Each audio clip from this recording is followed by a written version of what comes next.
এবছর আর সেভাবে তালের রস আর তালের বড়া খাওয়া হয়নি, তাই মা বললো ঘরে অনেকগুলো তাল আছে, তো চল দুজনে মিলে একসাথে রস করে নিই। তো আমরা দুজনে মিলে বসে পড়লাম তালের রস করতে।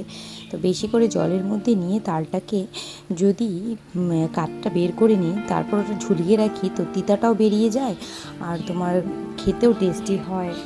তো কষ্ট হয় না সেরকম, তালের রসটা করতে বেশি সময়ও লাগে না। তো আমরা সেভাবেই করে নিয়ে তারপর এটাকে ঝুলিয়ে দেবো।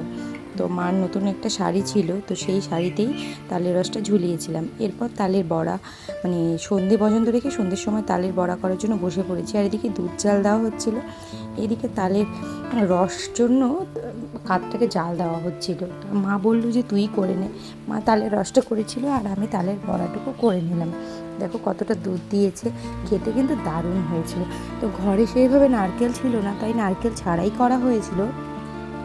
তো যতই দুধ দিই না কেন, সাদা কালারটা থাকলে না ভালো লাগে দেখতে, কিন্তু এটা না আস্তে আস্তে হলুদ হয়ে যায়।